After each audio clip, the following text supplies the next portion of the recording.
We're going to discuss erring aff and erring neg. So the first thing you should understand is that this is a paradigm issue. It is a way that theory debates are evaluated.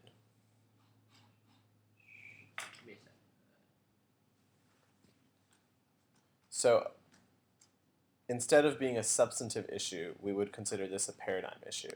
The difference between the two is obviously a substantive issue would be something like a counter standard and weighing between the standards against each other. Paradigm issue would be like reject the debater or reject the argument, or should we err aff or should we err neg, or is theory an issue of competing interps or is it an issue of reasonability? Does that make sense? That's the first thing that should be recognized, is it's paradigmatic. Second thing you should be recognized is that there's two different interps of what it means to err aff and err neg, i.e. the impact of erring aff or erring neg differs based on who you're debating and who you're in front of. One school of thought holds that erring aff means you literally vote aff at the end of the debate. Another school of thought holds that erring aff means that if the theory debate is close, and there's various bright lines for close, maybe if it takes more than 5 minutes to evaluate, that's one bright line I've heard, then you vote aff. Okay. What's the justification for the first paradigm? Well, the argument would just be, it ultimately implicitly becomes weighing that affirming is just so much harder than negating on the theory debate, that that the abuse generated from the neg reading theory is worse than whatever abuse the aff did. Okay. But that's not how people present it. The way people present it is just err aff on the theory debate, and if it's dropped in the 2NR, they extend it in the 2AR, and they say, look, like the err aff argument is conceded, so if this debate is even anywhere close to, like, if it's anywhere near being close, then you vote aff. Now, similarly, err neg can either mean evaluate the debate after the 2NR, or if the debate is close, vote neg. Evaluate the debate after the 2NR almost always results in the neg winning. The 2NR has to be phenomenally bad in order for the err neg and evaluate the debate after the 2NR to result in an aff ballot. Like if I evaluate the debate after the 2NR and I vote aff, I'm probably going to give the negative a loss like 0. Right? Because that means they really, really messed up the theory debate. Connor actually beat Micah in round 5 of the TOC in the 2-2 debate in front of Grant Ryder this year on err neg. Oh, really? Yeah. So Grant said that err neg was dropped, so he didn't evaluate any of the 2AR responses, and that meant he voted neg on theory. Wait, so this depends on what the judge thinks about what err aff or err neg means? Partially. I think debaters are becoming more clear about explaining exactly what err aff and err neg means. So usually it's like err neg evaluate the theory debate after the 2NR. So the sentence following err neg or err aff usually indicates what err aff or err neg means. Okay. Sure. If the debater doesn't make it clear what err aff or err neg means, i.e. which school of thought they're abiding by, then I think that's a criticism you could put on the err aff, err neg. That like you can't err aff because you don't even know what that means. Right? Like that's not explained. Similarly, Jackson in Octos of TSC this year versus Jake made several reasons to evaluate the debate after the 2NR, not the 2AR, and the 2AR dropped all of them, and that was a very easy negative ballot. Like Jackson would have won the theory debate anyways on the line by line, but that made it crystal clear that he's going to win the debate. Because if the theory debate is evaluated after the 2NR, that means the 2AR got no say. Right. The last ink the aff got was on the 1AR. Okay, so err aff and err neg is one of those cheap shots that you absolutely have to deal with. You cannot drop these arguments ever. They make your life exponentially harder.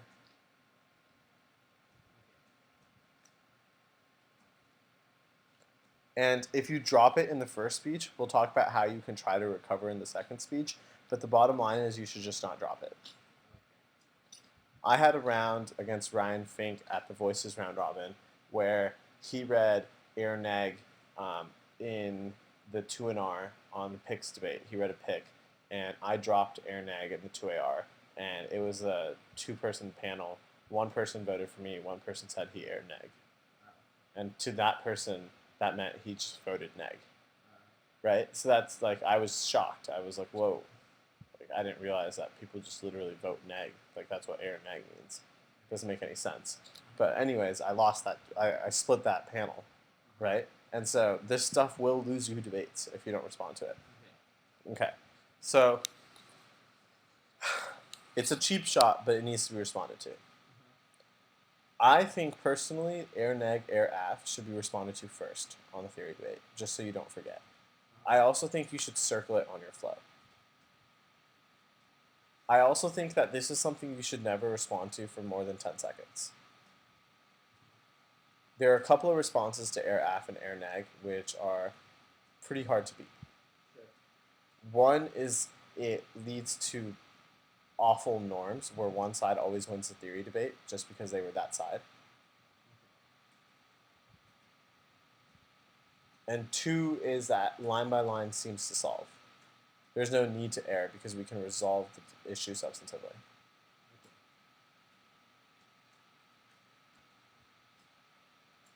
So essentially, err aff and err neg become a way for the judge to evaluate. It becomes a metric the judge can use to evaluate the theory debate in an easier fashion.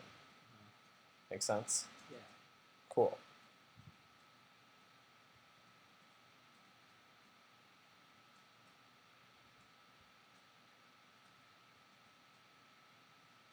So why should we err neg? There are 2 predominant justifications. One is that there is no 3 in R. I'm sure you can guess how this argument goes. That lack of 3 in R means that the neg has to do both back reactionary and forward-looking weighing in the 2 in R, where it responds both to the 1AR and predicts everything the 2AR will do. Additionally means that 2AR can introduce new links that the 3 in R does not get access to respond to. So the aff has to basically be perfectly predictive.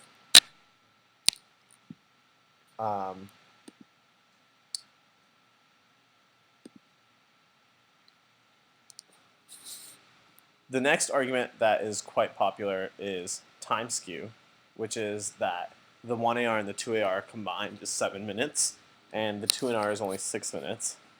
So the argument is usually found on issues that were introduced in the 1AR, like err neg on theory issues read in the 1AR, because the 2AR gets more time investment on the issue than the 2NR gets. Then that probably doesn't make sense for the first interpretation of err neg, like evaluate the data after the survey, because that would create a drastic skew. Like 4 versus 6. That's like extremely skewed.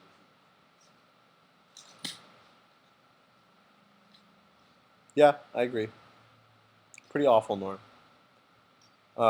So usually people say err aff because it's sandwiched between the 1N and the 2N, it being the 1AR, and that means that the 1AR gets overwhelmed by a sheer quantity of arguments.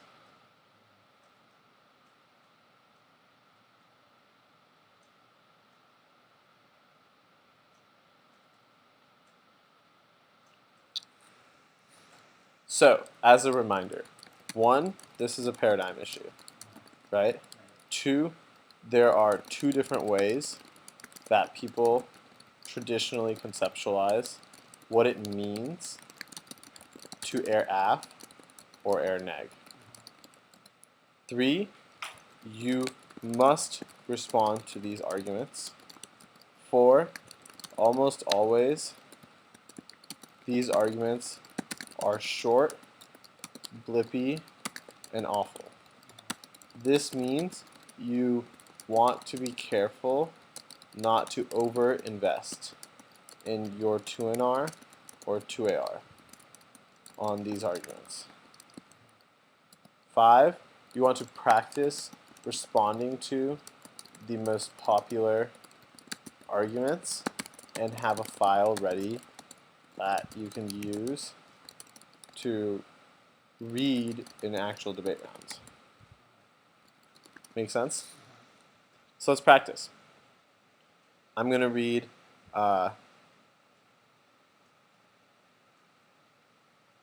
err neg, and then I'll give you 30 seconds of prep, and you're going to respond. Sure. Ready? Uh-huh. Lastly, err neg on the theory debate. One lack of 3NR means that I don't get to weigh against the 2AR. It would weigh against the 2AR, which means the 2AR always gets to introduce new links and do new weighing analysis, which means that if the theory debate's close at all, you should just vote negative because it's likely that 3NR would have been correct on the issues and would have actually been able to provide the analysis, but I don't get to do so because of the structure of the debate. And secondly, because at times you get both the 1AR and the 2AR to substantiate theory claims, i.e. you get 4 minutes plus 3 minutes, but I only get the 2NR to defend it, which means I get 6 minutes, which means that in terms of time skew, you get more speaking time on these issues in terms of the strategic advantage of being able to speak twice on it, whereas I only get to speak once.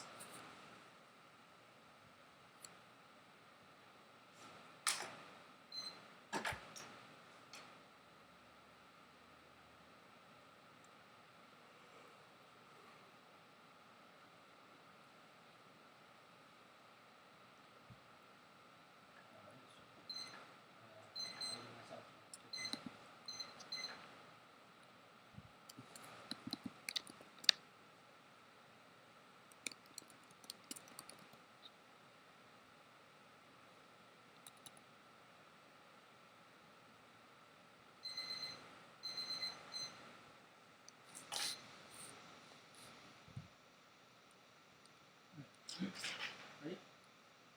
Overview then. You shouldn't err Aff or neg.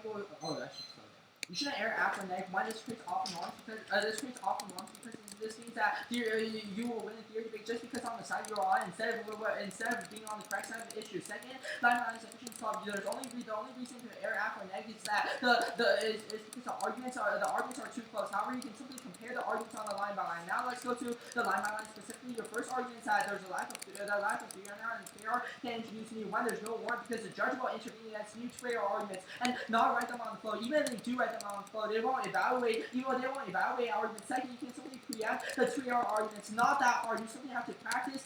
You simply have to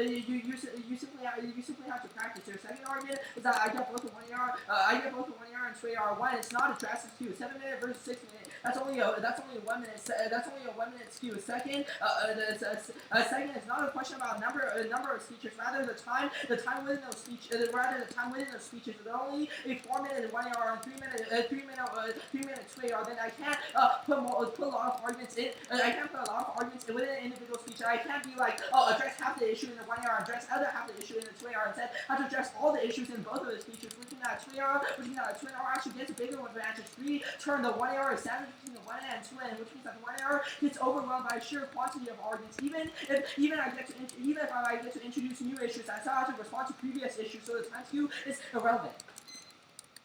How long did that take? Okay, so way too long of a time investment on answering err neg. That would be half of your 2AR. Oh yeah. Oh, right. So that's just simply unacceptable. I think additionally, the one argument you're missing is that the 2NR is long enough to check that you have 6 minutes, so you can do the line by line and you can predict what the 2AR will go for.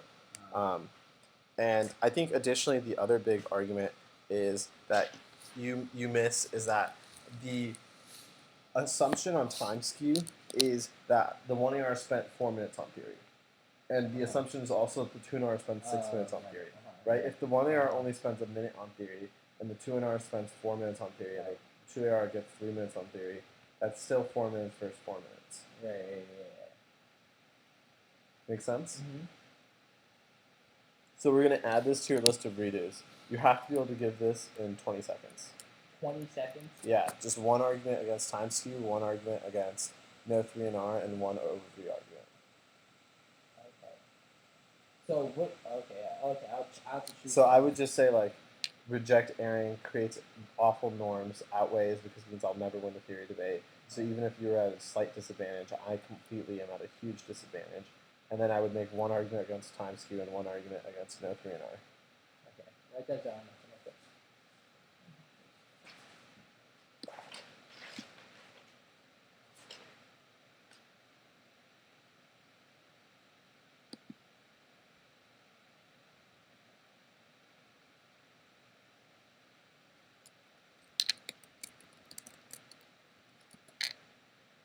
Yeah, now I can definitely see like what you mean by I try to over-explain arguments. Yeah. It's something that a lot of debaters do, and so recognizing it's a thing and then starting to cut down on it is important. Cool. So now let's do err aff. So presumably these arguments are made in the 1 AR. Sure. Okay. What's the time I should aim for? You should be able to do this in 20 seconds. 20 seconds. Okay. Yeah, just the one argument that erring makes it impossible for me to win, which outweighs, and the other argument, which is just like a very good defensive argument against err aff. Sure. Okay. Wait, when should I try to like turn these arguments and say that you should answer or otherwise? I mean, you can do it every time you respond to it, but most judges will not be persuaded by the turn. I don't know. There are some judges I can think of that would be persuaded by the turns, but I think it's better to put a really good defensive argument here than a somewhat okay offensive argument. Okay. And the reason why is because I think that the argument that erring makes it impossible for me to win the theory debate is a good argument. Sure. Right? And if their other bright line on erring is, like if the bright line is just vote for me, then obviously there's a problem there. Sure. But if the bright line is like, yo, if the theory debate's close, just vote my way, then the argument should just be, there's no bright line for close. Right? Be like, I meet, this theory debate's not close. You're getting crushed. Right? Yeah.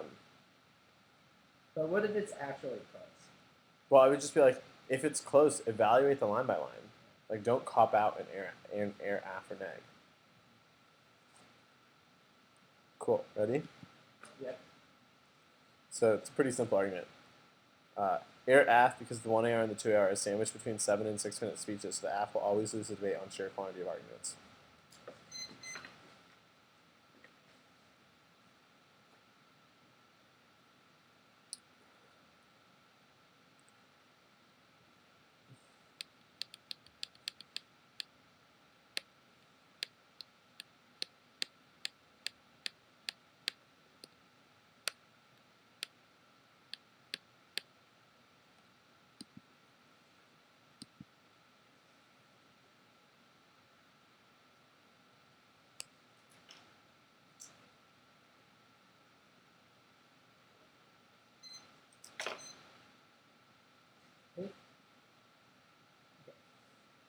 You shouldn't either aff or neg because that creates awful norms. If you err aff or neg, then you simply win theory because of the side you're on instead of oh shit. Sorry, I should start over. Okay. Overview, you shouldn't either err aff or neg because that creates awful norms. Stop. Just say don't err aff. Okay, don't err. Don't err aff. That creates awful norms. You would simply win based on the side you're on instead of actual theory argument. So even if the aff is at a disadvantage, this overcompensates for that disadvantage to a law because that means that you'll win every theory issue. Your only justification is that the 1 AR standard one error resource solve, and second you get the 2 AR to compensate. That was 17 seconds. I think there needs to be a warrant articulated for why the 2 AR gets to compensate and why 1 AR variability solves. I think additionally there needs to be a weighing argument for the overcompensation. Okay. Make sense? Yeah. So those 3 things absolutely need to be included. As it's currently done, it's okay, but it could be much stronger. Yeah, I think so something like, I would just say, don't err aff, that's silly. It means I'll always lose the theory debate regardless of the substance of the issue because I was unfortunate enough to be negative in this debate round. Outweighs any abuse claim you're making because you can still win the theory debate. It's just slightly harder for you, but I always lose the theory debate. Additionally, your argument makes no sense because you get both the 1 AR to choose which issue to go for and the 2 AR to weigh and collapse out of those issues, so you only lose the theory debate if you're bad at it. Done. Sure. Next. That's the time investment I want, right? Okay. My arguments are concise, they're quick, they're short, but they're complete. Sure.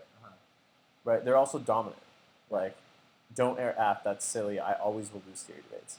Right? That silly is an inefficient use of words there, but it gets me a lot. It's just 2 words, and it gets me some perceptual dominance. Sure. Yeah. Make sense? Cool. So can we set aside erring? Yeah. Awesome.